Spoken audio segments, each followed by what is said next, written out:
आप सबको हम एक बात बता देते हैं, यहाँ जो कांड हुआ है ना, हम करेंगे उसकी OTT पर फिल्में और वेब सीरीज की कहानियों का मिजाज जुदा है। नवाजुद्दीन सिद्दीकी, दीप्ति नवल, चित्रांगदा सिंह और राधिका आप्टे की यह फिल्म पहली नजर में क्राइम थ्रिलर लग सकती है, लेकिन जैसे जैसे कहानी आगे बढ़ती है, बंसल परिवार के राजनीतिक रसूख का भयावह सच सामने आने लगता है। थोड़ा खेल थी आप इनकी।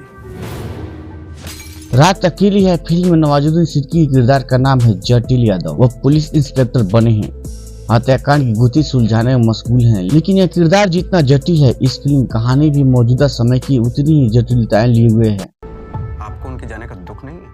उनसे मिले ही कितना थे जो झूठा दूध खाएंगे। हनी तिरहान के निर्देशन में आई यह फिल्म नए भारत और विकास की चकाचौंध पर करारा कटाक्ष करती है। सत्ता, पैसा और राजनीति रसूख के दिखावे की पोल खोलती है। यह अवैध बस्ती में गैर कानूनी फैक्ट्री और जानलेवा प्रदर्शन का मुद्दा भी है। जबकि फिल्म क्राइम थ्रिलर जॉनर की है। फिल्म में बंसल परिवार के सदस्यों की हत्या की गुत्थी सुलझाने में कहानी की परतें जैसे जैसे खुलती है, राजनीति समाज की चौंकाने वाली हकीकत से पर्दा उठा जाता है। लिहाजा यह फिल्म केवल रहस्य रोमांच से भरपूर कहानी नहीं रह जाती है, बल्कि अमीरी गरीबी कड़वी सच्चाई दिखाकर झकझोरती है। हमें आसपास की दुनिया की दुश्वारियों और साजिशों के प्रति चौंकाना भी करती है। यह साल 2020 में आई रात अकेली है का सीक्वल है। पहले पार्ट में भी क्राइम थ्रिलर के बहाने सोशल इशू को उठाया गया था। तब भी पुलिस इंस्पेक्टर जटिल यादव की मुख्य भूमिका में नवाजुद्दीन सिद्दीकी थे। अब 5 साल बाद दूसरे पार्ट में नवाजुद्दीन और राधिका आप्टे को छोड़कर बाकी प्रमुख चेहरे बदल गए हैं।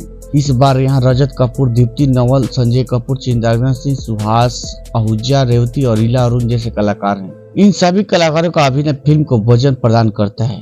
सबने अपने अपने किरदार के साथ न्याय किया है। कहानी उत्तर प्रदेश के बंसल परिवार की है, जिसकी 2 धारों के बीच करोड़ की प्रॉपर्टी को लेकर विवाद है।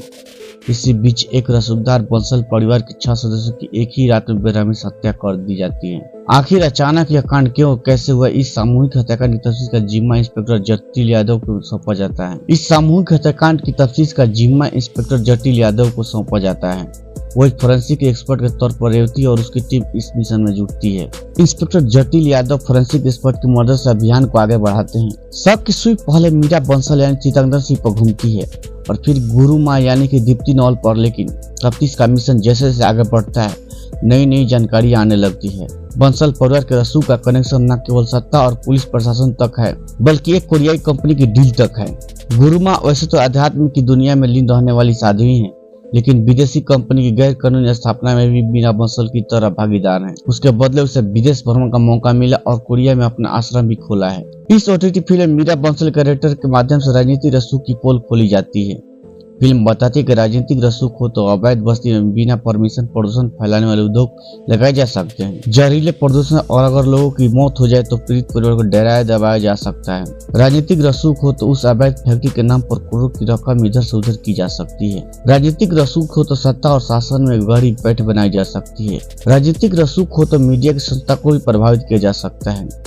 राजनीतिक रसूख हो तो सच को भी दबाया जा सकता है और मनमानी डॉक्टरी रिपोर्ट हासिल की जा सकती है। और राजनीतिक रसूख हो तो किसी भी क्राइम के निष्कर्ष को अपनी सुविधा के मुताबिक बदला जा सकता है। लेकिन राजनीतिक रसूख के बरक्स इंस्पेक्टर जटिल यादव जिस बहादुरी ईमानदारी से अपने बॉस DGP बने रजत कपूर की इच्छा के विरुद्ध जाकर जांच अभियान को अंजाम तक पहुंचाता है, वो एक साहसी कारनामा है। नवाजुद्दीन ने काबिल तारीफ परफॉर्मेंस दी है, इसके बावजूद इसमें कुछ कमियां हैं। स्क्रीन पर नवाजुद्दीन सिद्दीकी और राधिका आप्टे की केमिस्ट्री स्क्रीन पर काफी हिट है, लेकिन इस फिल्म में दोनों के सीक्वेंस को कम ही रखा गया है। वह केवल नोक झोंक तक सीमित है। शादी के लिए उलझन फंसी है। अगर इसे थोड़ा और बढ़ाया गया होता तो राधा के किरदार को एक मकसद मिलता और कहानी थोड़ी और भी रोचक हो जाती।